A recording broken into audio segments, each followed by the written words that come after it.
మా మేడం నా 10th class love విమలప్రియ. ఈ పేరు హైదరాబాద్లోని అతిపెద్ద మల్టీనేషనల్ సాఫ్ట్వేర్ కంపెనీ అయిన గ్లోబల్ టెక్ బోర్డ్ రూంలో కొత్త టెక్నాలజీ $1 మిలియన్ ప్రాజెక్టుల చర్చల్లో మార్మోగుతోంది. 28 ఏళ్లకి ఆమె టీం లీడ్ హోదాలో అద్భుతమైన జీతంతో ఓ పెద్ద గ్లాస్ క్యాబిన్లో కూర్చునే స్థాయికి ఎదిగింది. ఆమె ల్యాప్టాప్ తెరపై కొత్త కోడింగ్ ఫ్రేమ్వర్క్ తెరిచి ఉన్నా ఆమె మనసు మాత్రం 10 ఏళ్ల వెనక్కి 10వ తరగతి క్లాస్ రూంకి వెళ్ళిపోయింది. అది ఎండాకాలం. చిరిగిన యూనిఫాం, పెదవులపై ఎప్పుడూ చెరగని చిరునవ్వు, వెనుక బెంచీలో కూర్చుని బొమ్మలు గీసే ఒక కుర్రాడు సూర్య. ఆమె అప్పుడు క్లాస్ టాపర్. అతను స్కూల్ గోడ దూకే వీరుడు. అయినా ఆ కళ్లల్లోని నిజాయితీ, ఆ నవ్వులోని స్వచ్ఛత విమలప్రియ మనసును గెలిచింది. 10వ తరగతి చివరి రోజున ఆ సూర్య ఆమెకిచ్చిన మడతపెట్టిన చిన్న లవ్ లెటర్, అందులో ఉన్న కేవలం 2 మాటలు, నేను నిన్ను ప్రేమిస్తున్నాను. దానికి ఆమె సమాధానం చెప్పేలోపే వారిద్దరి దారులు వేరయ్యాయి. విమలప్రియ జీవితం ఉన్నత చదువులు, విదేశీ కలలతో ముందుకు సాగింది. కాని ఆ చిన్న కమ్మ, ఆ చిరునవ్వు మాత్రం ఆమె జ్ఞాపకాల పెట్టెలో భద్రంగా ఉన్నాయి. ఆ రోజు ఉదయం విమలప్రియ ఆఫీస్కి ఆలస్యంగా వచ్చింది. ఆమె టీం లీడ్ కాబట్టి ఆలస్యం పెద్ద సమస్య కాదు. ఆమె తన గ్లాస్ క్యాబిన్ వైపు నడుస్తుండగా పక్కన ఉన్న పెద్ద కాన్ఫరెన్స్ హాల్ డోరు తెరుచుకుంది. లోపల క్లీనింగ్ జరుగుతోంది. అక్కడ కాఫీ కప్పులు సర్దుతూ, టేబుల్ శుభ్రం చేస్తూ ఒక యువకుడు కనిపించాడు. పాత, కొద్దిగా నలిగిన నీలం రంగు యూనిఫాం. అతని వెనుపువైపు చూసిన విమలప్రియకి ఏదో తెలియని పరిచయం గుర్తొచ్చింది. ఎక్స్క్యూజ్ మీ అని పిలిచింది. ఆ యువకుడు వెనక్కి తిరిగాడు. అతని మొహం చూడగానే విమలప్రియ గుండెవేగం ఒక్కసారిగా పెరిగింది. అతని కళ్లల్లో అలసత, ముఖంలో కొద్దిపాటి గడ్డం, 10 ఏళ్ల క్రితం చూసిన స్వచ్ఛతకు ప్రస్తుత కష్టాన్ని జోడించిన రూపం. అతను సూర్య. ఏమి కావాలి మేడం అంటూ వినయంగా తలవంచాడు సూర్య. అతని గొంతులో పాత స్నేహం ఛాయల్లేవు. కేవలం వృత్తిపరమైన మర్యాద మాత్రమే ఉంది. విమలప్రియ నోట మాట రాలేదు. తల తిప్పి హడావుడిగా తన క్యాబిన్ లోపలికి వెళ్లి కూర్చుంది. ఆమె కూర్చున్న కుర్చీ, ఆమె హోదా అంతా ఓ పెద్ద జోక్లా అనిపించింది. ప్రపంచం తన కాళ్లముందు ఆగిపోయినంత పనైంది. విమలప్రియ క్యాబిన్ లోపల చేతిలో వాటర్ బాటిల్తో ఉండిపోయింది. ఆమె చేతులు వణుకుతున్నాయి. అతను సూర్యానేనా? అంతలా ఎలా మారిపోయాడు? ఆమె మనసు అంగీకరించలేకపోయింది. అద్దంగుండా బయటకు చూసింది. సూర్య హాల్లో పనిచేస్తున్నాడు. కొద్దిసేపటికి ఒక సీనియర్ ఉద్యోగి వచ్చి సూర్యను తన క్యాబిన్కి కాఫీ తీసుకురమ్మని ఆదేశించాడు. సూర్య ఆమె క్యాబిన్ ముందుగా వెళ్తున్నప్పుడు విమలప్రియ ధైర్యం చేసి పిలిచింది. సూర్య, గుర్తుపట్లేదా? సూర్య ఆగాడు. క్షమించండి మేడం, కొత్తగా వచ్చాను. మిమ్మల్ని అంతకుముందు ఎక్కడ చూసినట్లు గుర్తులేదు. అతని సమాధానం స్పష్టంగా ఉంది. ఆ మాట విమలప్రియ గుండెకు సూదిగుచ్చినట్లయింది. నిజంగానే గుర్తుపట్లేదా? లేక ఈ స్థితిలో నన్ను గుర్తుపట్టడానికిష్టపడలేదా? విమలప్రియ మనసు వేల ప్రశ్నలతో సతమతమైంది. పర్వాలేదు, కాఫీ తీసుకురావచ్చా అని అడిగాడు సూర్య. విమలప్రియ తల ఊపింది. సూర్య వెళ్ళిపోయాడు. ఆమె కళ్లముందు 10వ తరగతి బ్రేక్ టైంలో సూర్య తనకోసం తెచ్చే పుల్ల ఐస్ క్రీం, పగలబడి నవ్వే వాళ్ల స్నేహం కదలాడింది. ఇప్పుడు తన కాఫీ కోసం అతను ఆఫీస్ బాయ్గా నిలబడి ఉన్నాడు. తర్వాతి రోజులు ఆఫీస్లో విమలప్రియకు నరకప్రాయంగా మారాయి. సూర్య ఆమె క్యాబిన్కి రోజుకి కనీసం 4-5 సార్లు వచ్చేవాడు. నీళ్లు, కాఫీ, టీ లేదా మేనేజర్ల ఫైళ్లు ఇవ్వడానికి. ప్రతిసారి సూర్య ఆమెను మేడం లేదా సర్ అని పిలిచేవాడు. ఆ పిలుపు ఆమె చెవుల్లో పాత రోజుల్లోని ఏయ్ విమల అనే ఆప్యాయతను గుర్తుచేసి బాధించేది. విమలప్రియ ఉద్దేశపూర్వకంగా సూర్యకు ఎక్కువ పని చెప్పడం మానేసింది. ఎందుకంటే ఆమె అతని కష్టాన్ని చూడలేకపోయింది. కాని అది తన అధికార పరిధిని మించినది. ఆమె ఇప్పుడు తన ప్రేమను పంచుకోవడానికి స్నేహితురాలిగానూ ప్రేయసిగానూ కాదు, అతని బాస్గా మాత్రమే వ్యవహరించగలదు. ఒకరోజు ఆమె ఒక ముఖ్యమైన ఆఫీస్ డాక్యుమెంట్ సూర్య చేతికి ఇచ్చి మరొక అధికారికి ఇవ్వమని చెప్పింది. సూర్య, ఇది చాలా ముఖ్యమైనది. ఎవ్వరికీ ఇవ్వకుండా నేరుగా అతనికే ఇవ్వాలి, అర్థమైందా అని గంభీరంగా అడిగింది. సూర్య ఏమాత్రం మొహమాటం లేకుండా మేడం, డోంట్ వరీ, మీ పని నా బాధ్యత అని చెప్పి వెళ్ళిపోయాడు. మేడం, ఆ ఒక్క పిలుపు ఆమె స్థానాన్ని, అతని స్థానాన్ని స్పష్టంగా నిర్వచించింది. ఆమె నోట వచ్చిన చిన్న కబుర్లు కూడా వారి మధ్య ఉన్న స్థాయి తేడాను చెరిపివేయలేకపోయాయి. తనలో ఉన్న ప్రేమను బయటపెట్టడానికి భయపడింది. ఎందుకంటే ఆ ప్రేమను తప్పుగా అర్థం చేసుకునే అవకాశం ఉంది. మేనేజర్ ఆఫీస్ బాయ్తో చనువుగా ఉందనే అపవాదు వస్తుందని ఆమె అణచిపెట్టుకుంది. సాయంత్రం 6 గంటలు. ఆఫీస్లో చాలామంది ఇళ్లకు వెళ్లిపోయారు. విమలప్రియ ఇంకా ఒక ముఖ్యమైన రిపోర్ట్పై పనిచేస్తున్నది. ఆమె కోసం చివరి కాఫీ తీసుకురావడానికి సూర్య వచ్చాడు. మేడం, ఇది మీ కాఫీ, వేడిగా తాగండి అంటూ కాఫీ కప్పును టేబుల్పై ఉంచాడు. ఆ కాఫీ కప్పును చూసిన విమలప్రియకి సూర్య ఉదయం నుంచి పనిచేస్తున్న విధానం గుర్తొచ్చింది.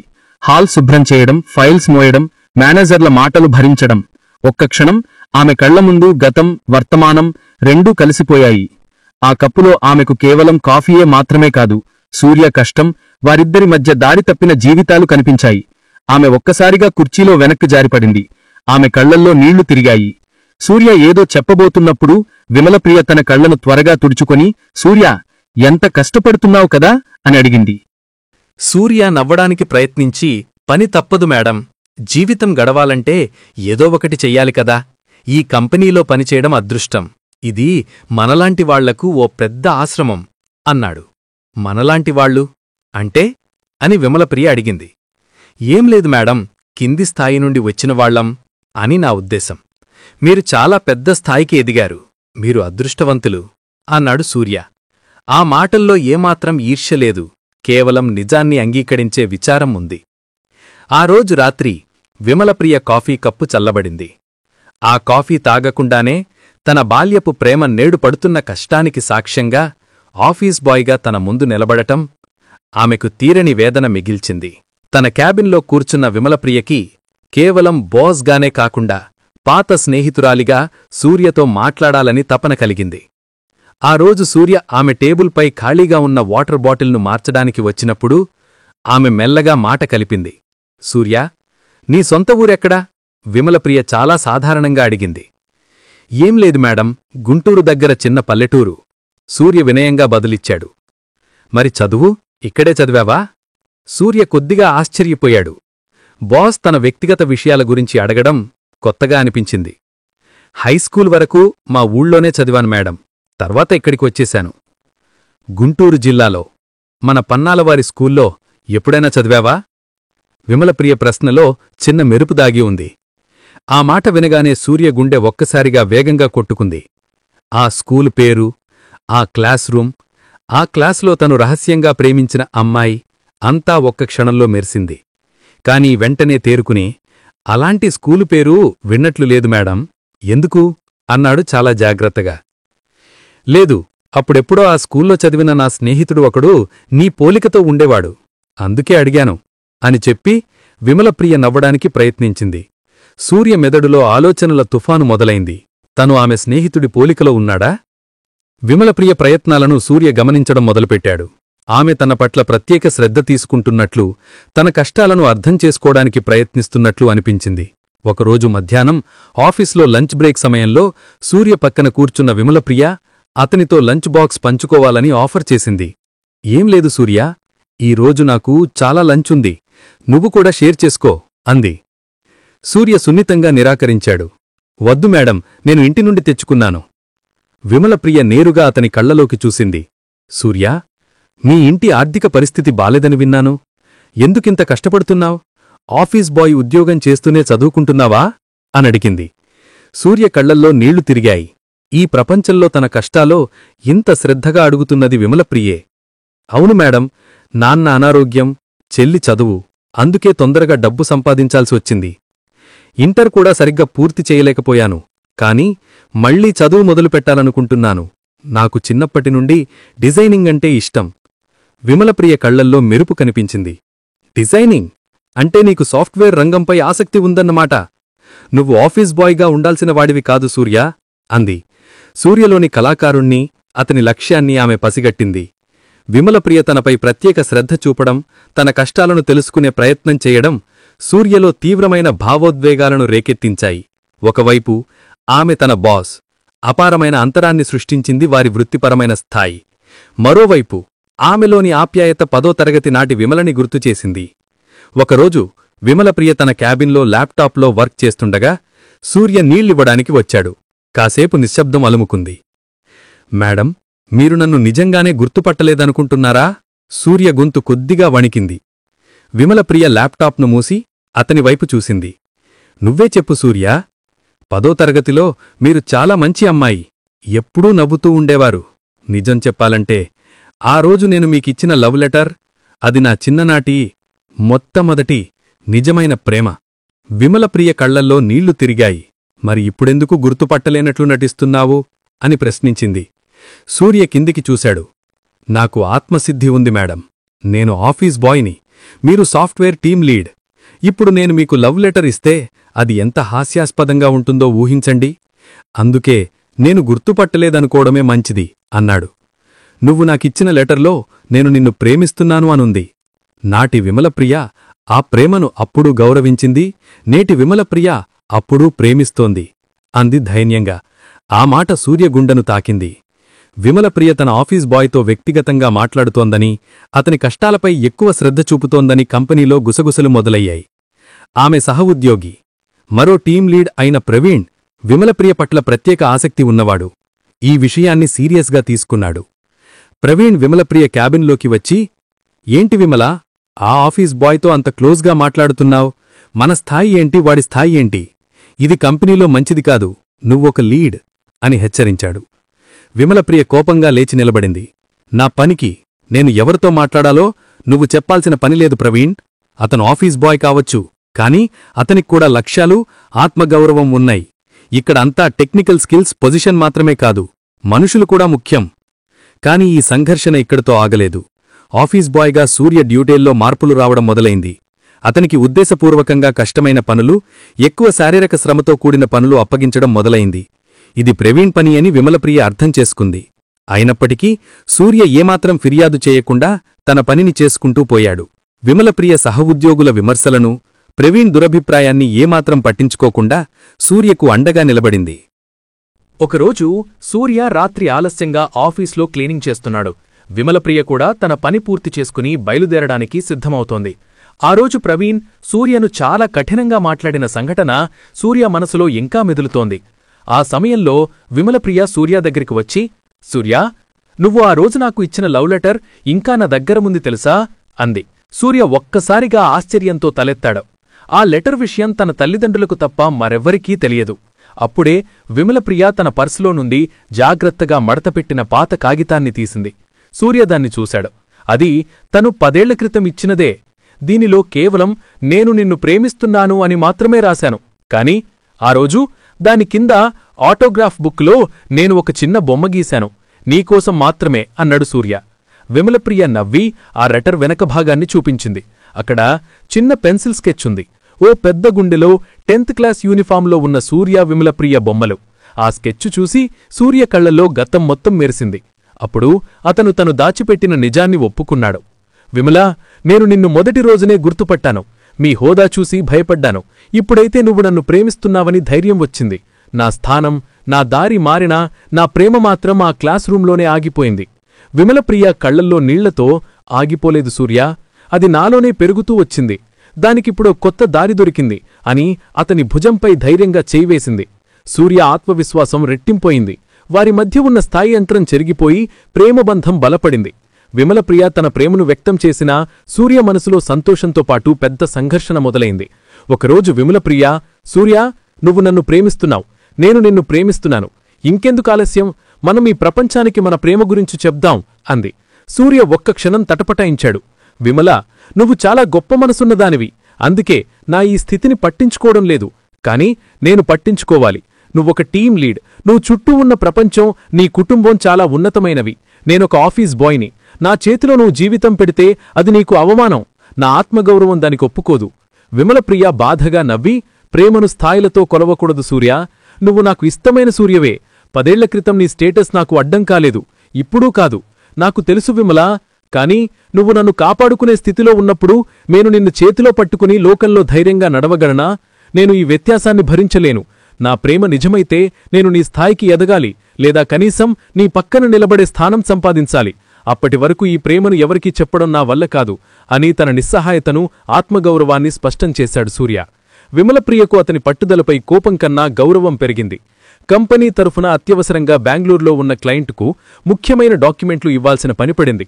ఆలస్యం చేయకూడదు కాబట్టి విమలప్రియ స్వయంగా కారులో బయలుదేరింది. ఆఫీస్ డెలివరీ పనిమీద ఆమెతో పాటు సూర్య కూడా డ్రైవర్గా, సహాయకుడిగా వెళ్లాల్సి వచ్చింది. రాత్రిపూట హైవేపై ప్రయాణం. ఆఫీస్ పరిసరాల నుండి దూరంగా వారిద్దరే ఉన్నారు.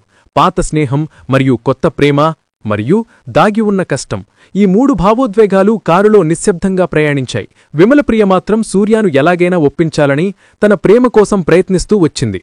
సూర్యా, నన్ను బాధపెట్టకు, మనకి ఎంత మంచి భవిష్యత్తు ఉండేదో తెలుసా? విమలప్రియ అడిగింది.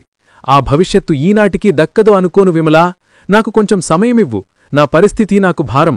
నిన్ను బాధపెట్టడం లేదు. నా ఆత్మగౌరవాన్ని కాపాడుకుంటున్నాను అన్నాడు సూర్య. బెంగళూరు చేరడానికి ముందు కాఫీ కోసం ఒక చోట ఆపినప్పుడు విమలప్రియ తన బ్యాగ్లో నుండి ఆ లవ్ లెటర్ను మళ్లీ తీసి చూపించింది. సూర్యా, ఈ లెటర్ చాలు, నా మనసు మారదని చెప్పడానికి. సూర్య ఆ లెటర్ తీసుకుని దానిపై మెల్లగా ముద్దు పెట్టుకుని, ఇది నా శక్తి. నువ్వు నా పక్కన లేకపోయినా ఈ క్షణాన్ని బలంగా మార్చే శక్తిని నువ్వు ఇచ్చావు. నా జీవితంలో లక్ష్యమే లేని రోజులు ఉండేవి. ఇప్పుడు నువ్వు నాకు లక్ష్యం ఇచ్చావు అన్నాడు. ఆ రాత్రి ప్రయాణంలో వారిద్దరూ భౌతికంగా దూరం పాటించినా వారి మనసులు మాత్రం ఒకటయ్యాయి. విమలప్రియ ఇంట్లో పెళ్లి ప్రస్తావన వచ్చింది. విమలప్రియ తల్లిదండ్రులు, ముఖ్యంగా ఆమె తండ్రి, ఆమె స్థాయికి తగినట్టు అబ్బాయిని చూడాలని చాలా కాలంగా అనుకుంటున్నారు. ఈరోజు వారొక పెద్ద సాఫ్ట్వేర్ కంపెనీ సీఈఓ కొడుకు అయిన రాహుల్ని చూసి విమలప్రియకు చెప్పారు. విమల, రాహుల్ యుఎస్లో మాస్టర్స్ చేశాడు. మన స్థాయి స్టేటస్కు సరిగ్గా సరిపోతాడు. వాళ్ళిద్దరికీ పరిచయం చేద్దాం అన్నారు విమలప్రియ తండ్రి. విమలప్రియ మొండిగా నిరాకరించింది. నాకు పెళ్లి ఆలోచన లేదు నాన్నా. నేను నా కెరియర్పై దృష్టి పెట్టాలనుకుంటున్నాను. కాని కెరియర్ జీవితాంతం ఉంటుంది. కాని సరైన సంబంధం దొరకడం కష్టం కదా అని తల్లి ప్రశ్నించింది.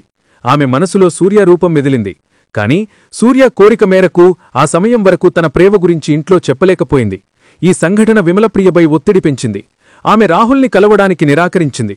కాని ఆమె తల్లిదండ్రులు మాత్రం పట్టుబట్టారు. సూర్య కోసం ఎదురుచూసే తన నిస్సహాయత ఒకవైపు, తల్లిదండ్రుల అభ్యంతరం మరోవైపు ఆమెను ఇరుకున పెట్టాయి. విమలప్రియ తరచుగా సూర్యాను తన క్యాబిన్కు పిలవడం, అతనితో మాట్లాడడం, ముఖ్యంగా బెంగళూరు ప్రయాణం తరువాత ఆఫీస్లో పుకార్లు తారాస్థాయికి చేరాయి. ముఖ్యంగా ప్రవీణ్ ఈ పుకార్లకు ఆజ్యం పూశాడు. విమలప్రియ ఒక ఆఫీస్ బాయ్తో డేటింగ్ చేస్తోందట. స్థాయికి మించిన ప్రేమ, ఇది ఎంతకాలం ఉంటుందో చూద్దాం. ఆ అమ్మాయి వాణ్ణి కేవలం టైంపాస్ కోసం వాడుకుంటున్నట్టట అని మాటలు ఆఫీసంతా వినిపించాయి. ఈ పుకార్లు సూర్య చెవిన పడ్డాయి. అది కేవలం విమలప్రియపైనే కాదు, అతని పనితీరుపై, మానసిక స్థితిపై ప్రభావం చూపాయి. అతని ఆత్మగౌరవం మరింత దెబ్బతిన్నది. అతనికి ఆఫీస్లో ఎవరితో మాట్లాడాలన్నా భయం మొదలైంది. ఒకరోజు సూర్య కాఫీ తీసుకుని వెళ్తుండగా ప్రవీణ్ ఉద్దేశపూర్వకంగా అతని కాలికి అడ్డు తగిలాడు. సూర్య చేతిలోని కాఫీ కప్పులు కింద పడ్డాయి. చూసుకోలేవా? ఎంత ఖరీదైన టైల్స్ పాడు చేసావో తెలుసా?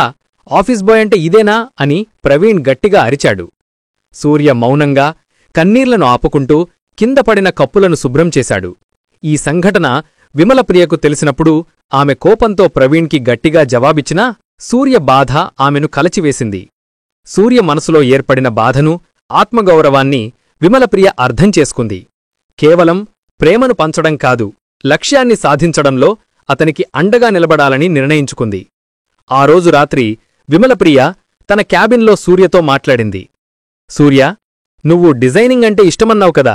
నేను నిన్ను ఈ స్థితిలో చూడలేను. నువ్వు కంపెనీ ఆఫీస్ బాయ్గా ఉండాల్సిన వాడివి కాదు, సాఫ్ట్వేర్ డిజైనర్గా ఉండాలి.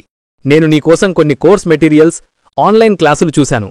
నీ కలలకు ఈ స్థాయిని అడ్డుగా నిలబడనివ్వకు. కష్టపడు, నేను అండగా ఉంటాను. మన ప్రేమ గెలవాలంటే ముందు నువ్వు నీ లక్ష్యాన్ని గెలవాలి. విమలప్రియ మాటలు సూర్యకు కొత్త బలాన్ని ఇచ్చాయి. తనకోసం ఒక పెద్ద టీం లీడ్ రిస్క్ తీసుకుంటున్నప్పుడు తానెందుకు వెనకడుగు వేయాలి? అదే రాత్రి సూర్య తన ఆఫీస్ బాయ్ యూనిఫామ్ పక్కన పెట్టి పోటీ పరీక్షల పుస్తకాలు, డిజైనింగ్ మెటీరియల్స్ను తెరిచాడు. రాత్రిళ్లు ఆఫీస్ పని తర్వాత అలసట ఉన్నా ఉదయం లేవడానికి ముందు అతను చదువుకోవడం మొదలుపెట్టాడు. విమలప్రియ అందించే చిన్న చిన్న సలహాలు, ప్రోత్సాహం అతనిలోని పట్టుదలను, ఆశను రెట్టింపు చేశాయి. వారి ప్రేమకు ఇప్పుడొక సాధించాల్సిన లక్ష్యం ఏర్పడింది. తల్లిదండ్రులు చూసిన రాహుల్ని కలిసిన విమలప్రియ ఆ సంభాషణ తర్వాత తన మనసులోని మాట చెప్పడానికి నిశ్చయించుకుంది. ఎంత కష్టమైనా సరే సూర్య కోసం పోరాడాలని నిర్ణయించుకుంది. రాత్రి భోజనం సమయంలో ఆమె తన తల్లిదండ్రుల ముందు కూర్చుని తీవ్ర స్వరంతో మాట్లాడింది. నాన్నా, అమ్మా, నాకు రాహుల్తో పెళ్లి వద్దు. నేను వేరే వ్యక్తిని ప్రేమిస్తున్నాను. అతనే నన్ను 10వ తరగతి నుండి ప్రేమిస్తున్న సూర్య. ఆమె తల్లిదండ్రులు షాక్ అయ్యారు. సూర్య? ఎవడా సూర్య? ఏం చేస్తాడు? ఎంత సంపాదిస్తాడు? అని తండ్రి తీవ్రంగా ప్రశ్నించాడు. విమలప్రియ గట్టిగా నిలబడింది. అతను మా కంపెనీలో ఆఫీస్ బాయ్గా పనిచేస్తున్నాడు.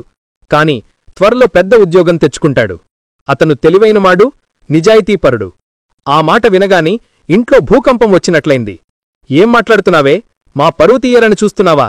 ఒక ఆఫీస్ బాయ్ని పెళ్లి చేసుకుంటావా? నిన్ను ఇంత బాగా చదివించినందుకు నువ్వు ఇచ్చే బహుమానం ఇదేనా? అంటూ తండ్రి కోపంతో ఊగిపోయాడు. తల్లి కన్నీరు పెట్టుకుంది. నేను అతని స్థాయిని ప్రేమించలేదు నానా, అతనిలోని మనిషిని ప్రేమించాను అంటూ విమలప్రియ తన ప్రేమకు నిలబడింది. కాని తల్లిదండ్రులు ఏమాత్రం అంగీకరించలేదు. ఇంట్లో తీవ్రమైన సంఘర్షణ నెలకొంది. ఆమెను ఆఫీస్కు వెళ్లకుండా అడ్డుకునే ప్రయత్నాలు కూడా జరిగాయి.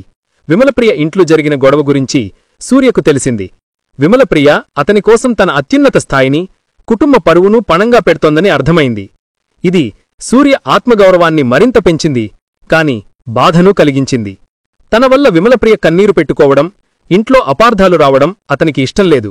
ఆ రోజు సాయంత్రం సూర్య తన ఆఫీస్ మేనేజర్కు రాజీనామా లేఖ ఇచ్చాడు. సార్, నేను ఈ ఉద్యోగం మానేస్తున్నాను. నా కలలను నిజం చేసుకునే సమయం వచ్చింది అని చెప్పాడు. ఆఫీస్లో ప్రవీణ్ నవ్వుతూ భయపడి పారిపోతున్నాడంతే అని వ్యాఖ్యానించినా సూర్య పట్టించుకోలేదు. ఉద్యోగం మానేసిన తర్వాత సూర్య కష్టపడడం మొదలుపెట్టాడు. అతను విమలప్రియ ఇచ్చిన ప్రోత్సాహంతో తన డిజైనింగ్ పరీక్షల కోసం పగలు రాత్రి తేడా లేకుండా చదువుకోవడం, కోచింగ్ తీసుకోవడం చేశాడు. ఆర్థిక కష్టాలున్నప్పటికీ తన ప్రేమను కాపాడుకోవడమే ఏకైక లక్ష్యంగా పెట్టుకుని నిప్పుల్లోంచి బయటపడే బంగారంగా మారాలని నిర్ణయించుకున్నాడు. ఉద్యోగం మానేసిన తర్వాత సూర్య తీవ్రమైన ఒత్తిడిలో ఉన్నాడు. ఆర్థిక భారం, చదువుపై దృష్టి, విమలప్రియ నుండి దూరంగా ఉండడం అంతా అతన్ని కలచివేసింది. విమలప్రియ ఇంట్లోంచి బయటకు రాలేకపోయినా ప్రతి రాత్రి రహస్యంగా సూర్యతో ఫోన్లో మాట్లాడేది. సూర్యా, నువ్వు ఒంటరివి కాదు. నేనంటే ఏంటో నీకు తెలుసు. నువ్వు ఎన్ని రోజులు కష్టపడ్డా, ఎన్ని రోజుల తర్వాత వచ్చినా నేను నీకోసం ఎదురుచూస్తాను అని విమలప్రియ అతనికి ధైర్యం చెప్పేది. ఆమె ధైర్యం సూర్యకు బలమైన ఔషధంలా పనిచేసింది. ఒకరోజు సూర్య నిరుత్సాహంగా ఉన్నప్పుడు విమలప్రియ ఒక పాత ఫోటో పంపింది. 10వ తరగతి నాటి గ్రూప్ ఫోటో. అందులో సూర్య బొమ్మ దగ్గర గుండ్రంగా గీసి కింద నా హీరో అని రాసింది. నువ్వు నాకు ఎప్పుడూ హీరోవే సూర్యా, నువ్వు దేనికీ భయపడాల్సిన పనిలేదు. నీకు ఏ లోపమున్నా నేను దాన్ని భర్తీ చేస్తాను. కాని నువ్వు మాత్రం నిన్ను నమ్ముకో అని విమలప్రియ చెప్పింది. సూర్య ఆత్మగౌరవాన్ని గౌరవిస్తూనే అతని కష్టంలో మానసికంగా అండగా నిలబడింది విమలప్రియ. వారి ప్రేమ ఈ కష్టకాలంలో మరింత పరిణితి చెందింది. సుమారు 6 నెలల తీవ్ర కృషి తర్వాత సూర్య తన డిజైనింగ్ ఎంట్రన్స్ పరీక్షను రాశాడు. ఫలితాల కోసం ఆందోళనగా ఎదురుచూస్తున్న సమయంలో ఒకరోజు విమలప్రియకు ఫోన్ వచ్చింది. విమలా, నేను సెలెక్ట్ అయ్యాను. సూర్య గొంతు ఆనందంతో వణికింది. నేను కేవలం సెలెక్ట్ అవడమే కాదు, నగరంలోని అత్యుత్తమ ఐటీ కంపెనీల నుండి జూనియర్ UI/UX డిజైనర్ ఉద్యోగానికి ఇంటర్వ్యూ కాల్ వచ్చింది. విమలప్రియ ఆనందానికి అవధులు లేవు. ఆఫీస్ బాయ్గా ఉన్న సూర్య ఇప్పుడు డిజైనర్గా మారబోతున్నాడు. విమలప్రియ వెంటనే బయలుదేరి సూర్య ఉండే చిన్న ఇంటికి వెళ్ళింది. వారిద్దరూ మొదటిసారిగా ఎలాంటి హోదా భేదం లేకుండా విజయానందాన్ని పంచుకున్నారు. సూర్య తన తొలి ఉద్యోగ ఇంటర్వ్యూకు వెళ్లాడు. అతను కేవలం ప్రతిభతోనే కాకుండా ఆత్మవిశ్వాసంతో సమాధానాలు చెప్పాడు. అతనికి విమలప్రియ పనిచేసే గ్లోబల్ టెక్ కంపెనీలోనే అదే ఆఫీస్లో జూనియర్ డిజైనర్గా ఉద్యోగం వచ్చింది. విమలప్రియ, సూర్య ఇద్దరూ ఒకే కంపెనీలో, ఒకే విభాగంలో, కాని సమానమైన గౌరవంతో పనిచేయబోతున్నారు. సూర్య తన కొత్త ఉద్యోగంలో చేరాడు. అతను ఆఫీస్ బాయ్గా పనిచేసిన ప్రాంతంలోనే ఇప్పుడు డిజైనర్గా విమలప్రియతో పాటు కూర్చుంటున్నాడు. ప్రవీణ్ సహా అందరూ ఆశ్చర్యపోయారు, గౌరవించారు. విమలప్రియ ఈ విషయం తన తల్లిదండ్రులకు ధైర్యంగా చెప్పింది. ఇప్పుడు అతను కేవలం ఆఫీస్ బాయ్ కాదు, మీ అల్లుడిగా నిలబడగలిగే సాఫ్ట్వేర్ డిజైనర్ అని చెప్పింది.